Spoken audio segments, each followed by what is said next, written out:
Hi, James here. I'm a plant-based Joe, and today I'm going to talk to you about protein.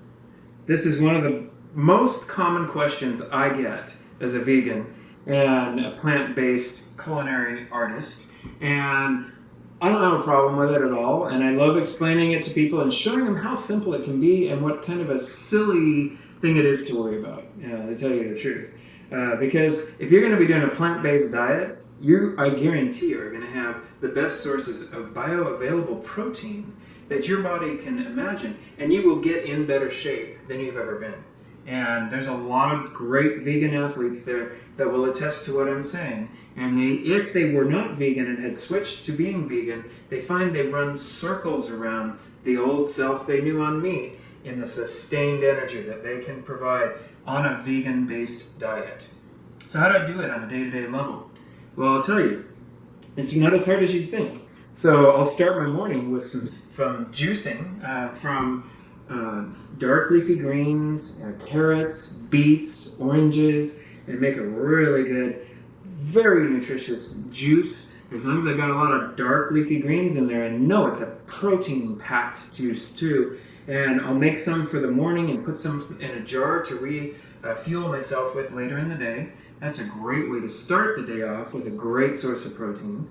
Then I can go into lunchtime. I would, if I want, I could make a green soup. Again, I would use some kale or dark leafy greens and some green onions and maybe some sweetness in there to balance things out because herbs or dark leafy greens are bitter. So I'll put orange or apple maybe in there. But I'm putting also garlic, miso, those green onions in there and stuff to make it a savory flavor, not a morning smoothie kind of flavor. That would be a different direction. And make a beautiful green garden soup. Another great source of protein to bring in. And then I might accompany that with a salad, which of course is going to have even more protein in it. And if that salad has with it some quinoa or cooked grains or nuts or seeds on top of it, even better. Then I've got even more sources of protein coming in.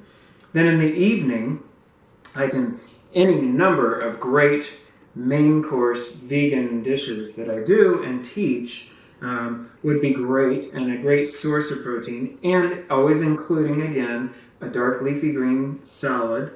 Being aware of other sources of protein when I get to a main meal. I am mostly raw. I do like to keep the living force of the foods in them when I'm doing my meals, and I love that. I really do. I love that connection to the energy that Gaia gives us and that will play out in our bodies, and so don't step too far away from that. I'll make even my main courses mostly raw, but then I've got that 20% of the pie that I can play with, 10 to 20% of a cooked portion of my meal, and in there I can do some beans or do some quinoa or some rice, any number of different things in a little pilaf or side dish that can even add more protein into my diet. And being aware of seeds and nuts, like I already mentioned. Nuts, being careful with. You can have too much of them if you're not careful.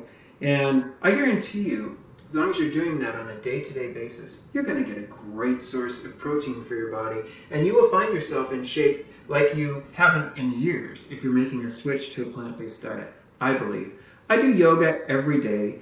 It's a part of my practice and my way of life and my way of being connected to what is. I love it. But I can tell you that I've been practicing yoga for 15 to 20 years, but only in the last 5, since I went into a plant-based diet, did I know how deep I could really go in the poses as the inflammation left my body and my body responded and moved back into this wonderful flowing being that is filled with great energy and not any inflammation, a better pH balance, and everything just works. And for those of you that say, you're full of it. If you don't have meat, those plants are not going to give you the protein. I ask you to think about our examples in nature. Great apes, elephants, giraffes, rhinoceros, all huge, very muscular animals eating off the land. These are plant-based animals, and they have no problem finding their protein at all. And it is the same for humans. We are related to the great apes that live eating the leaves of the trees and the plants in the forest and are very, very healthy and have no problem with protein. And you won't either, I guarantee you. And it's really fun. You know, you take this path and it may seem like, oh, but I just can't eat salad every day. Well, I can tell you that it's a lot more exciting than that. If once you tool up and get a juicer, a blender, a dehydrator, you can have a lot of fun with it. Here today I'm sprouting some wheat berries. I'm going to make some sprouted bread also. If I am going to take the path of including some bread in my diet, I always want to bring everything alive, bring it back to that chi energy. So I'm soaking some berries here that I'll dry in the dehydrator later, grind up, and then make some wonderful bread that I'll take to work tomorrow to share with people for lunch.